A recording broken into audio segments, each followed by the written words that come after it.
Hello everyone, welcome to our PS Studies YouTube channel. In this particular video, we are catering to students who are from a rural background and who have chosen Kannada medium. And we are especially focusing on the blueprint and how to use the blueprint. Using the blueprint, how to score passing marks in English subject. ಈ ಒಂದು ಪ್ರತ್ಯೇಕ ವಿಡಿಯೋನಲ್ಲಿ ನಾವು ಗ್ರಾಮೀಣ ವಿದ್ಯಾರ್ಥಿಗಳಿಗಾಗಿ ಮತ್ತು ಕನ್ನಡ ಮಾಧ್ಯಮವನ್ನು ಆಯ್ಕೆ ಮಾಡಿಕೊಂಡಿರುವಂತಹ ವಿದ್ಯಾರ್ಥಿಗಳಿಗಾಗಿ ಈ ವಿಡಿಯೋನ ಮಾಡ್ತಾ ಇದ್ದೀವಿ.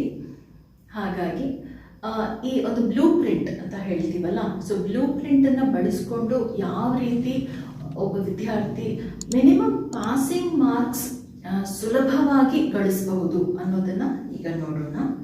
So first coming to the course book part.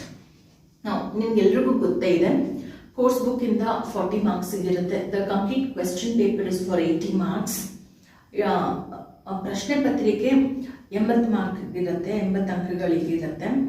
And course book ಇಂದ you will have 40 marks. Of course you have it MCQs, 1 ಅಂಕಗಳ ಪ್ರಶ್ನೆ ಅಂತ ಇದೆಯಲ್ಲ, ಮಲ್ಟಿಪಲ್ ಚಾಯ್ಸ್ ಕ್ವೆಶ್ಚನ್ಸ್ ಅಂತ ಇದೆ ನೋಡಿ.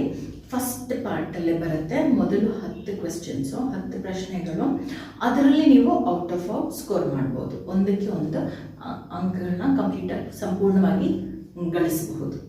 ಸೊ ನಾವು coming to the blueprint. ಈಗ ಇಲ್ಲಿ ಬ್ಲೂ ಪ್ರಿಂಟಲ್ಲಿ ನೋಡಿದಾಗ ನೀವು ವಿ ಹ್ಯಾವ್ 14 ಯೂನಿಟ್ಸ್, 14 ಯೂನಿಟ್ಗಳಿವೆ. ಅದರಲ್ಲಿ ನಾವು ಮಿನಿಮಮ್ ಅತಿ ಸುಲಭವಾಗಿ ಓದುವಂಥದ್ದು, ಈಸಿಯಾಗಿ ಓದುವಂಥದ್ದು, ಅದನ್ನು ಆ ಯೂನಿಟ್ಗಳನ್ನು ಆಯ್ಕೆ ಮಾಡ್ಕೊಂಡಿದ್ದೀವಿ.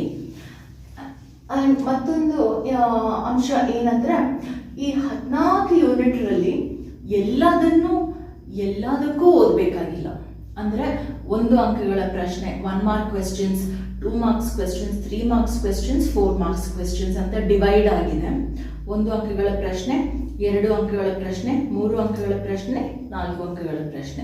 ಇದರಲ್ಲಿ 14 ಯೂನಿಟ್ರಲ್ಲೂ ಎಲ್ಲದನ್ನು ಓದಬೇಕಾಗಿಲ್ಲ. ಯಾವ ಯೂನಿಟನ್ನು ಓದಬೇಕು, ಕೆಲವೊಂದು ಯೂನಿಟ್ಗಳನ್ನು ಬಿಡಬಹುದು, ಓದಲೇಬೇಕಾಗಿಲ್ಲ ಅನ್ನೋದನ್ನು ನಾವು ಈ ವಿಡಿಯೋನಲ್ಲಿ ನೋಡೋಣ. So the very first one ನೋಡಿ, ಇದರಲ್ಲಿ ನೀವು ಈ ಬ್ಲೂ ಪ್ರಿಂಟನ್ನು ಗಮನಿಸಿದಾಗ ನಾವು what do we observe here specifically, ನೀವು ಯೂನಿಟ್ ವೈಸ್ ನೋಡಿದಾಗ ಒಂದೇನಂದ್ರೆ, ಇದರಲ್ಲಿ ಕಾಮನ್ ಆಗಿ ಗೊತ್ತಾಗೋದು, ಅಬ್ಸರ್ವ್, ಗಮನಿಸಿ, ಯೂನಿಟ್ 4 ಮತ್ತು ಯೂನಿಟ್ 8. ಯೂನಿಟ್ 4 ಬಂದು everything I need to know, I learned in the forest ಅನ್ನೋದು ಒಂದು. ಯೂನಿಟ್ 8 ಬಂದು to the foot from its child ಅನ್ನೋ ಒಂದು ಪದ್ಯ. ಸೊ ಈ 2 ಯೂನಿಟನ್ನು we can just leave without studying. ಅದನ್ನು ಓದಬೇಕಾಗಿಲ್ಲ, ಓದುವ ಅಗತ್ಯ ಇಲ್ಲ. ಓಕೆ, ಹೇಗೆ, ಯಾಕೆ ಹೀಗಂತ ಇದ್ದೀನಿ ಅಂತ ಜಸ್ಟ್ ನೋಡಿ.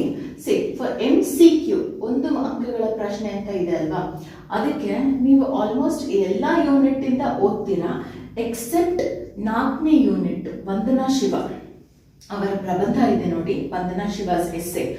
ಅದರಲ್ಲಿ MCQ ಪ್ರಶ್ನೆ ಬರೋದಿಲ್ಲ, 1 ಅಂಕದ ಪ್ರಶ್ನೆ ಬರೋದಿಲ್ಲ. ಆಮೇಲೆ 8ನೇ ಯೂನಿಟ್ ನಾ ಹೇಳಿದ್ನಲ್ಲ, to the foot from its child, ಅದರಲ್ಲೂ ಅಷ್ಟೇ MCQ ಪ್ರಶ್ನೆ ಇಲ್ಲ. ಅದು ಬಿಟ್ಟು 10ನೇ unit, heaven if you are not here on earth ಅಂತ ಇದೆಯಲ್ಲ, ಆ ಒಂದು ಪದ್ಯ, ಅದರಿಂದನೂ MCQ ಬರೋದಿಲ್ಲ.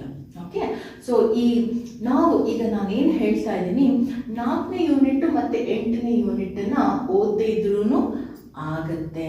It is possible to score good marks.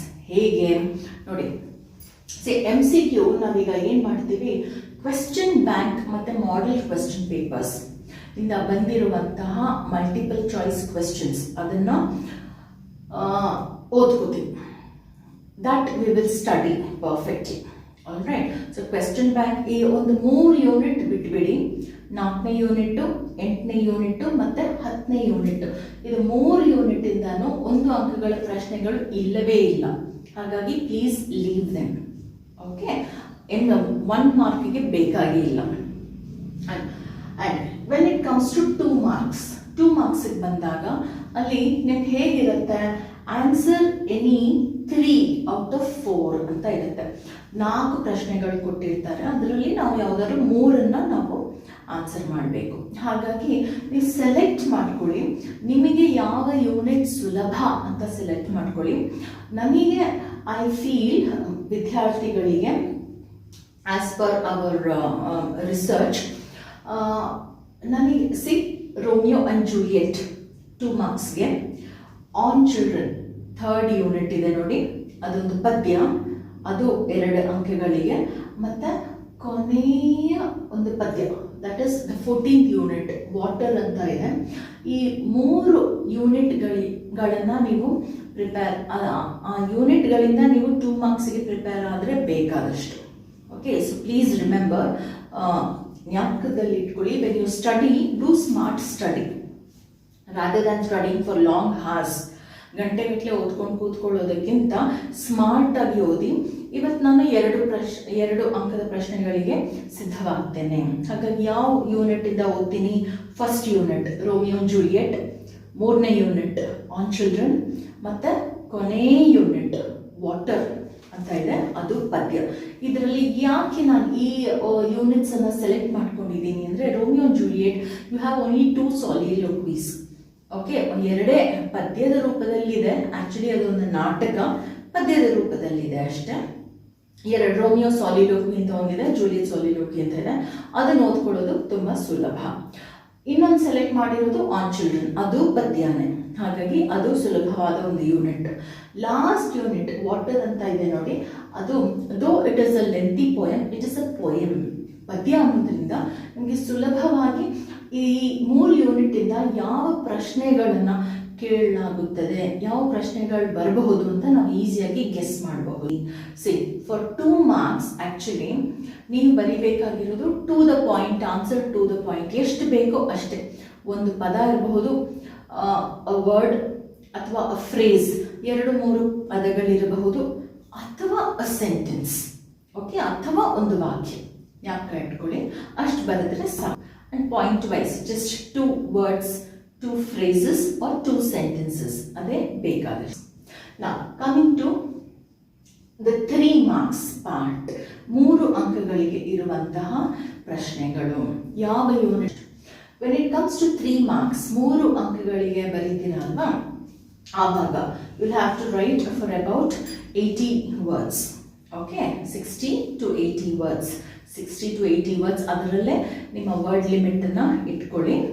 60 ಪದಗಳು ಅಥವಾ 80 ಪದಗಳು ಅಷ್ಟರೊಳಗಡೆ ನಿಮ್ಮ ವರ್ಡ್ ಲಿಮಿಟನ್ನು ಇಟ್ಕೊಳ್ಳಿ, ಅದು ಒಳ್ಳೆಯದು. So when it comes to 3 marks, which are the units we select, ಯಾವ ಯೂನಿಟಿಂದ ನಾವು ಸುಲಭವಾಗಿ ಓದಬಹುದು 3 ಅಂಕಗಳಿಗೆ? ನೋಡಿ, 3 ಮಾರ್ಕ್ಸ್ಗೆ 6 ಪ್ರಶ್ನೆಗಳು ಕೊಟ್ಟಿರ್ತಾರೆ, ಅದರಲ್ಲಿ ನಾವು ಉತ್ತರಿಸಬೇಕಾಗಿರೋದು 4 ಪ್ರಶ್ನೆಗಳಿಗೆ. Okay, 4 out of 6. So I have chosen these 4 units actually. ಈ ಯೂನಿಟ್ಗಳು ಬಹಳ ಸುಲಭ. ಯಾವುದು? The very first one is 5th unit, A Sunny Morning. A Sunny Morning ಅನ್ನೋದು ಒಂದು ನಾಟಕ. ಇದನ್ನ ಯಾಕೆ ನಾನು ಆಯ್ಕೆ ಮಾಡ್ಕೊಂಡಿದ್ದೀನಿ?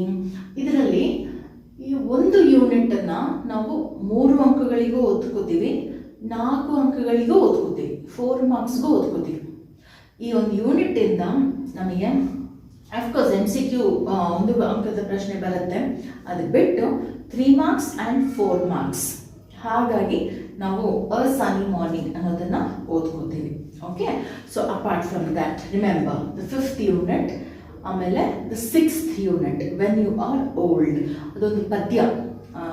It is not a lengthy poem, it is a short poem, ಹಾಗಾಗಿ ಓದೋಕ್ಕೆ ಸುಲಭ ಆಗುತ್ತೆ. And we can predict the questions, ಯಾವ ಪ್ರಶ್ನೆಗಳು ಕೇಳಬಹುದು, ಏನು ಪ್ರಶ್ನೆ ಕೇಳಬಹುದು ಅಂತ ನಾವು ಆಲ್ರೆಡಿ ಗೆಸ್ ಮಾಡಬಹುದು. ಹಾಗಾಗಿ ಈ ಯೂನಿಟ್ ಚೂಸ್ ಮಾಡ್ಕೊಂಡಿದ್ದೀನಿ. Apart from that you have the 10th unit and the 11th unit. 10th unit heaven if you are not here on earth, ಅದು ಅಷ್ಟೇ, it is a short poem by Kuvempu. ಹಾಗಾಗಿ 1-2 ಪ್ರಶ್ನೆಗಳು ಬರಬಹುದು. So ಹಾಗಾಗಿ 2 ಪ್ರಶ್ನೆಗಳಿಗೂ ನಾವು prepare ಆದಾಗ ಅದರಿಂದ ಯಾವುದಾದ್ರು ಒಂದು ಪ್ರಶ್ನೆ ಬರುತ್ತೆ. I will give you the list of the question which can be asked, questions which can be asked along with the answers. Okay, so apart from that we have the 11th unit, Japan and Brazil through a traveler's eye. ಇದರಿಂದ ಈ unit ಯಾಕೆ 3 ಅಂಕಗಳಿಗೆ ಸುಲಭ ಅಂದ್ರೆ ಯಾವ ಪ್ರಶ್ನೆಗಳು ಬರಬಹುದು ಅಂತ ತುಂಬಾ ಈಸಿಯಾಗಿ ಗೆಸ್ ಮಾಡಬಹುದು ನಾವು. ಹಾಗಾಗಿ ಈ ಯೂನಿಟ್ಸ್ ಅನ್ನ ನಾನು ಆಯ್ಕೆ ಮಾಡ್ಕೊಂಡಿದ್ದೀನಿ. Now coming to the 4 marks part. 4 ಅಂಕಗಳಿಗೆ ಹೇಗೆ ಓದೋದು, ಯಾವ ಯೂನಿಟ್ಸ್ ಇಂದ ಓದೋದು. See 4 marks, 3 out of 6 have to be covered.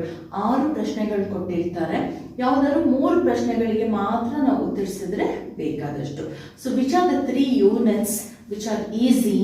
The second unit, Oh Dear ಅನ್ನುವಂತಹ unit. The 5th unit, A Sunny Morning, ಹೇಗಿದ್ರು 3 marksಗೆ ಓದಿರ್ತೀರಾ. ಸೊ ಅದೇ ರೀತಿ 4 marksಗೆ ಅಂದರೆ ಆನ್ಸರ್ ಇನ್ ಅಬೌಟ್ 100 words, 100 ಪದಗಳಲ್ಲಿ ಆನ್ಸರ್ ಮಾಡಿ. You can go up to 130 words, it is okay. All right, ಒಂಚೂರು ಹೆಚ್ಚು ಕಮ್ಮಿ ಆದರೆ ಪರವಾಗಿಲ್ಲ. ಹಾಗಾಗಿ ನೀವು ಪ್ರಿಪೇರ್ ಆಗಬಹುದು.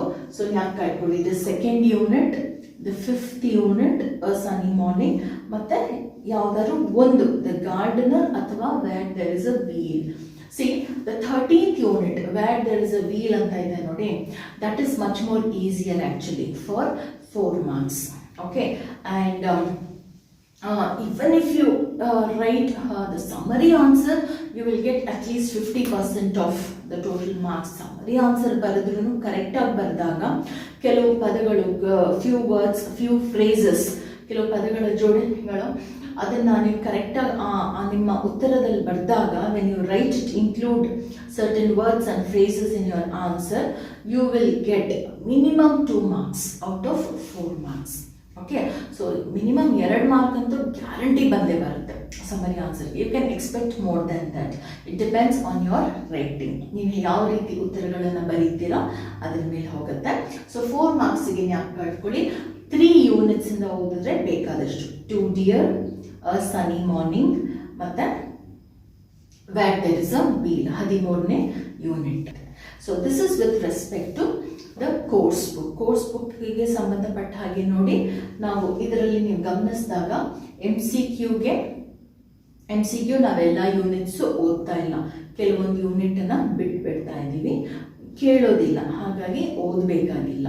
ಎಮ್ ಸಿ ಕ್ಯೂ ನೀವು ಕ್ವೆಶ್ಚನ್ ಬ್ಯಾಂಕಿಂದ ಮತ್ತು ಮಾಡೆಲ್ ಕ್ವೆಶ್ಚನ್ ಪೇಪರ್ಸಿಂದ ಪ್ರಿಪೇರ್ ಆಗಬೇಕು.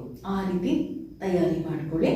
And for 2 marks, 3 marks, 4 marks ಯಾವ್ಯಾವ ಯೂನಿಟ್ಟಿಂದ ಓದಬೇಕು ಅಂತ ನಾನು ಹೇಳ್ಕೊಟ್ಟಿದ್ದೀನಿ, ಅದರ ಪ್ರಕಾರನೇ ಓದ್ಕೊಳ್ಳಿ. So this is what is called smart study. ನಾವು this is for 40 marks. 40 marks course book. So ಹಾಗಾಗಿ wish you all the very best from our side.